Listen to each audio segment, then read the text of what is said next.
પંડિત વેદિકા જીવતીભાઈ પંડિત છે. હું ધોરણ 6માં ભણું છું.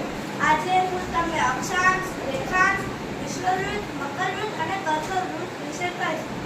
અક્ષાંશ એટલે પૃથ્વી પરથી પસાર થતી આડી રેખાને મુખ્ય આડી રેખાને અક્ષાંશ કહેવામાં આવે છે. પૃથ્વી પરથી મુખ્ય ઊભી રેખાને રેખાંશ કહેવામાં આવે છે. પૃથ્વીની મધ્યમાંથી પસાર થતી મુખ્ય આડી રેખા જેને 0 અંશથી દર્શાવવામાં આવે છે તેને વિષુવવૃત્ત કહે છે. કર્કવૃત્ત એટલે 23.5 વિષુવવૃત્તની ઉત્તરે આવેલી મુખ્ય રેખાને તેને કર્કવૃત્ત કહે છે. મકરવૃત્ત એટલે 23.5 વિષુવવૃત્તની દક્ષિણે આવેલી મુખ્ય કાલ્પનિક રેખાને વિષુવવૃત્ત કહે છે. Thank you. Very good. મારું નામ છે ભરડાઈ શાંતલાલી. આજે હું તમને અક્ષાંશ, રેખાંશ, વિષુવવૃત્ત અને કર્કવૃત્ત અને મકરવૃત્ત વિશે જણાવીશ. અક્ષાંશ પૃથ્વી પરથી પસાર થતી આડી રેખાને અક્ષાંશ કહેવામાં આવે છે. રેખાંશ પૃથ્વી પરથી પસાર થતી ઊભી રેખાને રેખાંશ કહેવામાં આવે છે. વિષુવવૃત્ત પૃથ્વીમાંથી પસાર થતી આડી રેખા જે ઉત્તર દક્ષિણ બે સરખા ભાગ પાડે છે તેને 0 થી દર્શાવવામાં આવે છે તેને વિષુવવૃત્ત કહેવામાં આવે છે. કર્કવૃત્ત 23.5 અંશે આવેલી મુખ્ય આડી રેખા જે વિષુવવૃત્તથી ઉત્તરે આવેલી તેને કર્કવૃત્ત કહેવામાં આવે છે. મકરવૃત્ત 23.5 અંશે વિષુવવૃત્તે આવેલી વિષુવવૃત્તથી દક્ષિણમાં આવેલી રેખાને મકરવૃત્ત કહેવામાં આવે છે. Thank you. સરસ. હું તમને આજે અક્ષાંશ, રેખાંશ, વિષુવવૃત્ત, કર્કવૃત્ત અને મકરવૃત્તની સમજ આપીશ. અક્ષાંશ પૃથ્વી પરથી પસાર થતી આડી રેખાને અક્ષાંશ કહેવામાં આવે છે.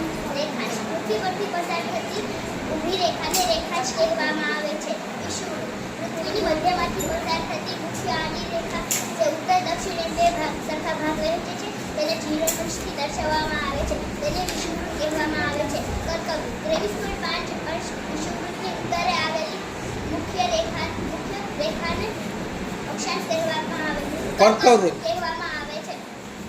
મકરવૃત્ત 23.5 અંશ વિષુવવૃત્તની દક્ષિણે આવેલી મુખ્ય કાલ્પનિક રેખાને મકરવૃત્ત કહેવામાં આવે છે. Very good. હું આજે તમને અક્ષાંશ, રેખાંશ, વિષુવવૃત્ત, કર્કવૃત્ત અને મકરવૃત્ત વિશે જણાવીશ. અક્ષાંશ પૃથ્વી પરથી પસાર થતી આડી રેખાને અક્ષાંશ કહેવામાં આવે છે. પૃથ્વી પરથી પસાર થતી ઊભી રેખાને રેખાંશ કહેવામાં આવે છે. પૃથ્વી પરથી પસાર થતી મુખ્ય આડી રેખા જે પૃથ્વીને ઉત્તર અને દક્ષિણ એમ બે સરખા ભાગમાં વહેંચે છે તેને 0 અંશથી દર્શાવવામાં આવે છે તેને વિષુવવૃત્ત કહે છે. કર્કવૃત્ત 23.5 અંશ વિષુવવૃત્તની ઉત્તરે આવેલી મુખ્ય રેખાને કર્કવૃત્ત કહે છે. 23.5 અંશ વિષુવવૃત્તની દક્ષિણે આવેલી મુખ્ય રેખાને મકરવૃત્ત કહે છે. Very good. ખ્યાતિ પરેશભાઈ દેવડા છે. આજે હું તમને અક્ષાંશ, રેખાંશ, વિષુવવૃત્ત, કર્કવૃત્ત, મકરવૃત્ત તેના વિશે જણાવીશ. અક્ષાંશ પૃથ્વી પરથી પસાર થતી આડી રેખાઓને અક્ષાંશ કહે છે. રેખાંશ પૃથ્વી પરથી પસાર થતી આડી રેખાઓને ઊભી રેખાને રેખાંશ કહે છે. વિષુવવૃત્ત પૃથ્વીના મધ્યમાંથી પસાર થતી મુખ્ય આડી રેખા જે પૃથ્વી ઉત્તર દક્ષિણ એમ બે સરખા ભાગે વહેંચે છે અને તેને 0 અંશથી દર્શાવવામાં આવે છે અને તેને વિષુવવૃત્ત કહે છે. કર્કવૃત્ત 23.5 વિષુવવૃત્ત ઉત્તરે આવેલી મુખ્ય રેખાને કર્કવૃત્ત કહે છે. મકરવૃત્ત 23.5 ઉત્તરે વિષુવવૃત્તથી દક્ષિણે વિષુવવૃત્ત દક્ષિણે આવેલી મુખ્ય કાલ્પનિક રેખાને મકરવૃત્ત કહે છે.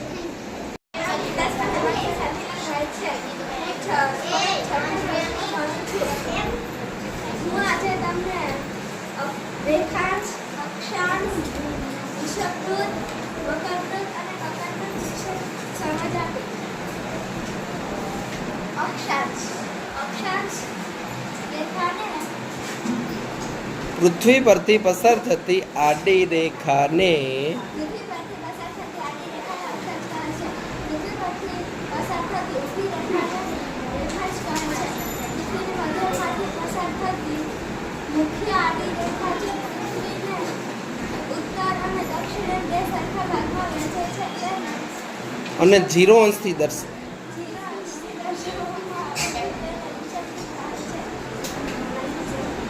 વક્રાંશ પૃથ્વી પરથી પસાર થતી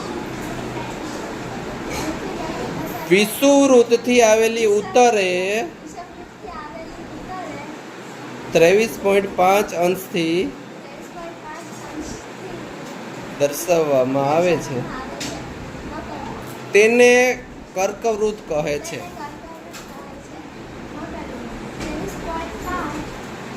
વિશ્વવૃત્તની દક્ષિણે આવેલી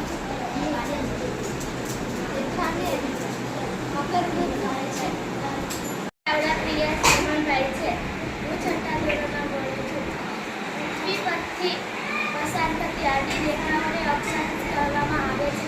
પૃથ્વી પરથી ઊભી લીટીને પસાર થતી ઊભી લીટીને રેખાંશ કહેવામાં આવે છે. ડાબીને બેન દિનેશભાઈ ડાબી છે. હું તમને આજે અક્ષાંશ રેખાંશ ને અક્ષાંશ પૃથ્વી પરથી પસાર થતી આડી રેખાને અક્ષાંશ કહેવામાં આવે છે. પૃથ્વી પરથી ઊભી લીટીને ઊભી રેખાંશને રેખાંશ કહેવામાં આવે છે. પૃથ્વી પરથી પસાર થતી મુખ્ય આડી મુખ્ય આડી રેખા રેખા જે પૃથ્વી ઉત્તર અને દક્ષિણ બે સરખા ભાગમાં વહેંચે છે. જીરો અંશથી દર્શાવવામાં આવે છે. તેને વિષુવવૃત્ત કહેવાય છે. પરમાર કાવ્યની અસભાઈ છે. પૃથ્વી પરથી આડી રેખાને પસાર થતી આડી રેખાને અક્ષાંશ કહેવામાં આવે છે.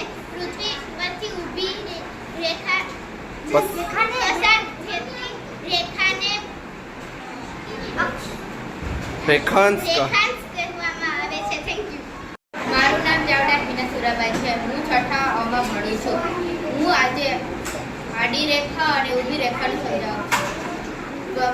પૃથ્વી પરથી પસાર થતી આડી રેખાને અક્ષાંશ કહેવામાં આવે છે. પૃથ્વી પરથી ઊભી રેખા પસાર થતી ઊભી રેખાને રેખાંશ કહેવામાં આવે છે. Thank you. હેમલભાઈ રાજેન્દ્ર છે. હું છઠ્ઠા ધોરણમાં ભણું છું. પૃથ્વી પરથી પસાર થતી આડી રેખાઓને અક્ષાંશ કહેવામાં આવે છે. પૃથ્વી પરથી પસાર થતી ઊભી રેખાઓને રેખાંશ કહેવામાં આવે છે. Thank you. મારું નામ સેરસિયા નરસિંહભાઈ છે. હું છઠ્ઠા ધોરણમાં ભણું છું. આજે હું તમને રેખાંશને જણાવીશ. પૃથ્વી પરથી પસાર થતી આડી રેખાને અક્ષાંશ કહેવામાં આવે છે. પૃથ્વી પરથી પસાર થતી ઊભી રેખાને રેખાંશ કહેવામાં આવે છે. Thank you. મારું નામ છે ઋતુભા ભરતભાઈ આમછેડા. હું ધોરણ 6 માં ભણું છું. આજે હું તમને અક્ષાંશ અને રેખાંશ કહીશ. પૃથ્વી પરથી આડી રેખાઓને અક્ષાંશ કહેવામાં આવે છે. પૃથ્વી પરથી ઊભી રેખાઓને રેખાંશ કહેવામાં આવે છે. નમસ્કાર. છે. હું આજે તમને અક્ષાંશ અને રેખાંશ અક્ષાંશ પૃથ્વી પરથી પસાર થતી આડી રેખાને અક્ષાંશ કહેવામાં આવે છે. પૃથ્વી પરથી ઊભી પસાર થતી ઊભી રેખા કહેવામાં આવે છે. ઊભી રેખાને રેખાંશ કહેવામાં આવે. ચાવડા લક્ષ્મી દેવાભાઈ છે. હું આજે અક્ષાંશ અને રેખાંશ વિશે જણાવીશ. પૃથ્વી પરથી પસાર થતી આડી રેખાઓને અક્ષાંશ કહેવામાં આવે છે. પૃથ્વી પરથી પસાર થતી ઊભી રેખાઓને રેખાંશ કહેવામાં આવે છે. મારું નામ રાજા શ્રેયા ગીતભાઈ છે. આજે હું તમને અક્ષાંશ અને રેખાંશ વિશે સમજાવીશ. અક્ષાંશ અને રેખાંશ પૃથ્વી પરથી પસાર થતી આડી રેખાને અક્ષાંશ કહેવામાં